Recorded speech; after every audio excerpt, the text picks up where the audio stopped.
Now, one of those Senate seats up for election is right here in Indiana. It is the top race on the ballot for every voter in our state. And it's an important choice. The winner will be in office for 6 years. That's through the next president's term. So 13 News wants to help you get to know the candidates. Democrat Tom McDermott, current Senator Republican Todd Young, and Libertarian James Senack. We heard from Young and Senack tonight at 5 and 6. Tonight, Emily Longnecker talks with McDermott.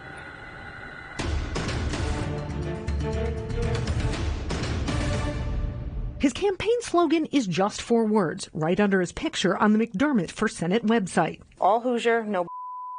You can say that on TV? No, we can't. Not really. But even if we have to bleep part of it, Tom McDermott, Indiana's Democratic candidate for the United States Senate, is just fine with voters knowing he's comfortable saying it.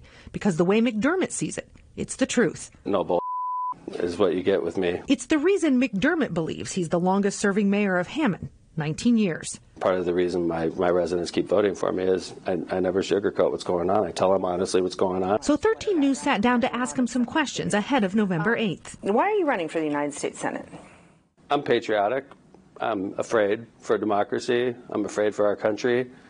I believe in simpler times when somebody lost an election, they would call up the other side and wish that person well. And even though they may not mean it, it's just what you're supposed to do. And I've been in that position before myself, but I've never seen our country as divided as it is today. If you are elected, what would be your top priorities when you get to Washington? I think November 8th is going to be a referendum on Roe versus Wade's overturning. And that's one thing I promise Hoosier women is when I get to Washington, D.C., I'm going to know why I got there. And I'm going to know what my marching orders are. And I'll always fight to protect the rights of Hoosier women to make their own personal health care decisions. McDermott's campaign ads address the top issues he says he wants to tackle in Washington. McDermott also supports legalizing marijuana for medicinal and recreational use. He even smoked a joint in a campaign ad. We should be making money off of cannabis. Jobs, economic development, state of Illinois made more tax revenue off of cannabis last year than they did off alcohol. And we're a business state. We can do better. These past few months, the only road trips McDermott's been taking have been around Indiana campaigning. I've driven 70,000 miles across this state. National pundits have said Indiana's Senate race is not a competitive one. Even so, McDermott doesn't speak about if he goes to Washington, but when. Hoosiers love basketball, and I love basketball. James Senack's friends tell a story about the time he tried to dunk on a guy 2 feet taller than he was. It's a story that reminds the 34-year-old Goshen native of his current bid for the United States Senate as Indiana's Libertarian candidate. There's a lot of uphill battles, but I believe as we continue to move our message, Hoosiers will recognize it, and they'll start to resonate and understand what the Libertarian Party is as a whole, but also who I am as a candidate. Senack works as a behavioral therapist with kids on the autism spectrum. Why are you running for United States Senate? I really believe that it's time for the rhetoric of the very far left and the very far right to actually have a middle option and to present that to voters. I really wanted a strong voice at the top of the ticket that could communicate the values of libertarianism, communicate those values of smaller government, but also look at ways to come to the table for solutions for Hoosiers, and I felt I was the right voice this year for that. Senack does not support a ban on abortion. He also considers himself pro-life. The way we reduce abortions is not by bans. It's looking at ways and why women are making these very difficult decisions. And I believe that when we subsidize things like adoption, when we look at supporting our foster care, when we make contraceptions available over the counter, those are ways we naturally reduce abortion. Senack himself says he and his sister fostered 2 young children for over a year. But it gave me a very hands-on perspective as well as a heart for those kids. So that's a story that I don't get to tell a whole lot, but it's really passion of mine. So are the children Senack works with every day. The kids with autism, they don't see the differences that we do. They don't look at your political agenda. For his part, Senack says his agenda is civil liberties and letting voters know they have more than 2 choices on Election Day. If we're frustrated with the system and how Washington, D.C. is serving us, we have to think of different ways to represent us. And that's voting differently sometimes, and that's looking for all your options on the ballot. You may or may not want to vote for me, but at least educate yourself about all 3 candidates for the Senate race and see which one aligns with your values best.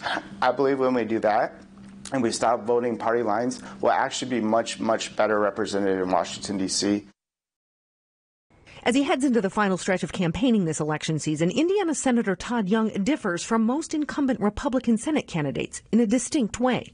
Young is one of only a few who do not have the endorsement of former President Donald Trump. Does that bother you? No, I mean, I take pride on standing on my own feet, making independent judgments, not relying on others for my political capital. I've made an argument that I am a grounded conservative. I live here in Indiana. I'm really connected to the needs, concerns, aspirations, challenges that everyday Hoosiers are feeling. Young spent the last 12 years in Washington, the first 6 in the House, the last 6 in the Senate. In today's political landscape, there's a lot of hyper-partisanship, animosity, really, in some cases for politicians and even between some members of Congress. So why do you want to keep doing this job? Well, because it matters.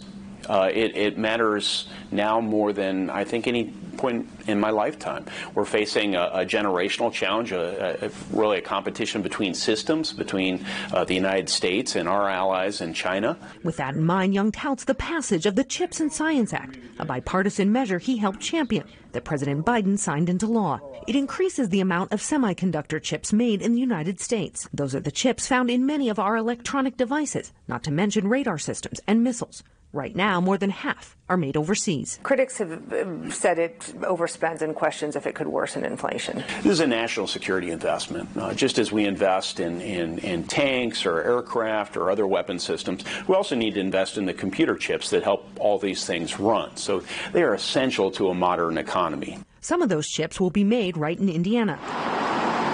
Young describes himself as a conservative who can work with colleagues on both sides of the aisle. He says it's about balance, both in and out of politics. I try and branch outside of politics so that I put things in perspective. You know, people value their communities, their families, their sports teams, and so many other things. And we could become one-dimensional people if all we focus on is political life.